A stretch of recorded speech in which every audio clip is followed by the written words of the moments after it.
सदाशिवसमारभ्यां श्रीशङ्कराचार्यमध्यमाम् अस्मदाचार्यपर्यन्तं वन्दे गुरुपरम्पराम्।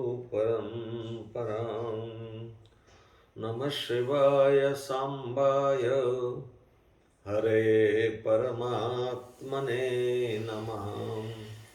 प्रणतक्लेशनाशाय योगिनां पतये नमः।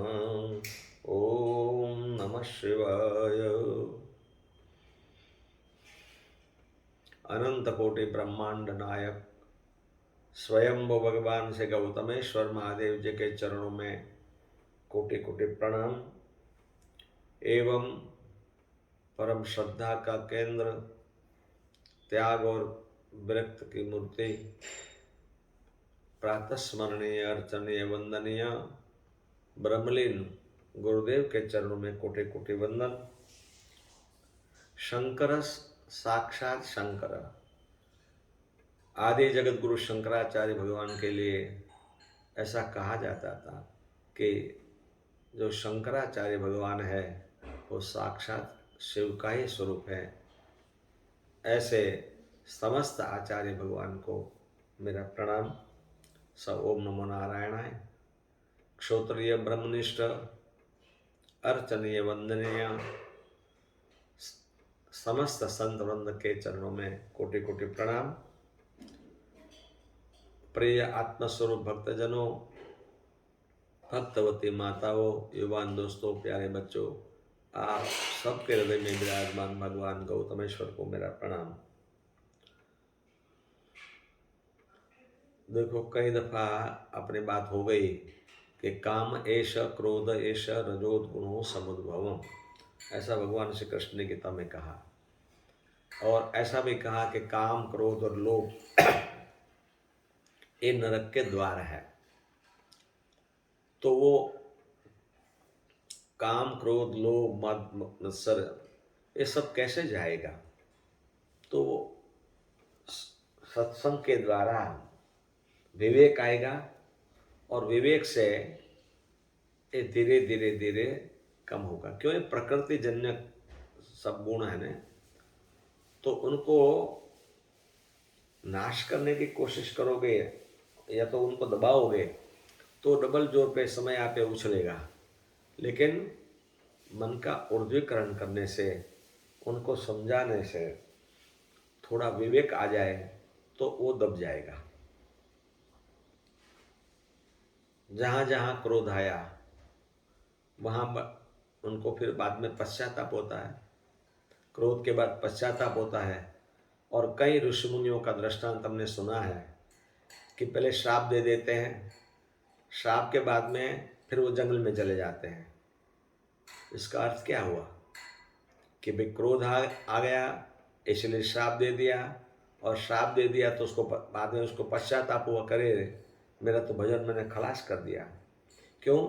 क्रोध से अंदर की सारी सिस्टम एकदम डिस्टर्ब हो जाती है, ब्लड का सर्कुलेशन एकदम बढ़ जाता है और ब्रेन उस टाइम में, मगज जो है काम नहीं करता है, सारा सार का विचार नहीं रहता है।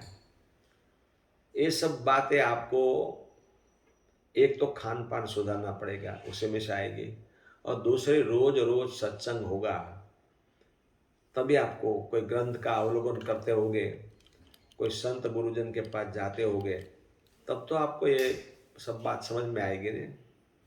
एक बच्चे बचपन से ही अपने परिवार के साथ में एक गुरुजी के पास जाते थे और रोज प्रवचन सुनते थे।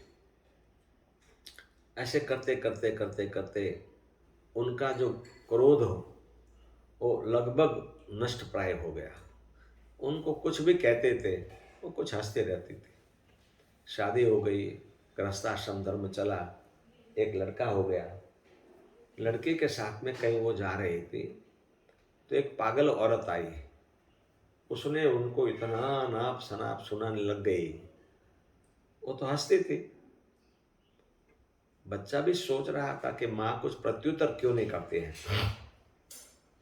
फिर आगे जाके थोड़ी देर के बाद फिर वो जो पागल औरत थी वो उनके उनके बारे में, उनके पति के बारे में, परिवार के बारे में बहुत उल्टा सुल्टा बोलने लग गई। तब भी वो हंसते थे। अब जब कोई आपके सामने क्रोध करे और आप एकदम शांत रहो, तभी उनको गुस्सा आता है। अरे क्या मुंह भरा है क्या, बोलते नहीं हो कुछ? लेकिन बिल्कुल चुप रहो। गुरु शरणानंद जी कहते थे चुप साधना करो, चुप हो जाओ बस, कुछ नहीं, हंसते रहो। तो कहाँ तक बोलेंगे, अगला थक जाएगा। वैसे वो पागल औरत भी थक गई, वो रास्ता छोड़ दिया, चली गई। वो बेटे ने माँ को पूछा कि माँ, आपके बारे में इतना अनाप शनाप वो बोली, तब भी आप शांत थे, तब भी आप हंस रही थे, और फिर मेरे पिताजी के बारे में, परिवार के बारे में फिर बोलने लग गए, खूब अनाप शनाप बोले, तब भी आप शांत थे, हंस रहे थे। तो आपने जवाब क्यों नहीं दिया उसको, कुछ बोले क्यों नहीं? माँ कुछ नहीं बोली। घर पे आए, उसको कहा बैठ बेटा, अभी मैं आई। घर में से उसका गंदे कपड़े, पुराने कपड़े जिसमें दुर्गंध आती थी, वैसे कपड़े लाके उनको दिए हाथ में, ले बेटा इसको पहन ले। अरे माँ ये तो गंदे कपड़े हैं, एक तो मैले कुचले हैं, उसमें दुर्गंध आती, उसको तुरंत उसने फेंक दिया। ऐसा थोड़ा मैं पहनूंगा। बेटा अपना मन जो है ऐसा ही शुद्ध पवित्र मन है। हम मैले कुचेले कपड़े जो पसंद नहीं करते हैं, दुर्गंध वाले पसंद नहीं करते हैं, तो हम किसी के मैले कुचले शब्द को या अनाप शनाप कुछ भी बोले, हम क्यों अपने मन को खराब करें? उनको बोलने दो जो बोलना है, अपने उन पर उसकी नोंद ही नहीं लेनी चाहिए। तभी बच्चे के मन में बात आई कि अच्छे, माँ तो बहुत सोच समझ के बोल रही है, कह रही है बात, ठीक बात है। तो बच्चे को भी एक गुरु मंत्र मिल गया कि भाई कोई क्रोध करे तो अपने चुप हो जाओ, कुछ मन पे भी लाओ नहीं, उसकी गंदी चीज क्यों लेनी है। एक कोई लड़के ने दूसरे लड़के को गाली दिया। वो लाला का बेटा था, दुकान पे गया, पिताजी पिताजी मुझने उसने गाली दिया। अरे बोले बनिया का बेटा है, तेरे से कुछ ले तो नहीं गया ने? बोले नहीं ले गया। दिया है ने? अरे गाली दिया है, मुझे नहीं पसंद है। अच्छा पसंद नहीं है, उसके घर के बाहर जाके अपना शर्ट जो ऐसे छिड़ के आ जाओ कि तुमको तुम्हारी गाली वापस करता हूं। देखो कितना अक्रोध बोलते हैं ना, कितनी समझदारी, बच्चों में कैसे संस्कार देते हैं। अरे गाली दिया तो तुम भी उसको दो गाली दो, ऐसे बोलोगे तो झगड़ा बढ़ेगा। क्रोध किया तो तुम भी उसके सामने क्रोध को, तो इसका परिणाम क्या आएगा? क्रोध में विवेक नष्ट हो जाएगा, और विवेक नष्ट हो जाने के पता नहीं, सारा सार का भान नहीं रहेगा। ये जो अभी कहीं ऐसी दुर्घटनाएं बनती है, वो क्रोध के कारण तो बनती है ना। कई खून हो जाते हैं तो वो क्रोध के कारण होता है। लेकिन उसके बाद में वो जब जेल जाते हैं तो वहाँ उसको बहुत पश्चाताप होता है, अरे मैंने गलत काम कर दिया, अब कई सालों तक मुझे जेल में रहना पड़ेगा, परिवार से अलग रहना पड़ेगा, है ना।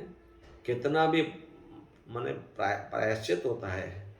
तो कहने का अर्थ ये है कि जब क्रोध आवे तब आप शांत हो जाओ, वो जगह को छोड़ दो, या तो कुछ खा लो, लेकिन प्रत्युत्तर नहीं करो।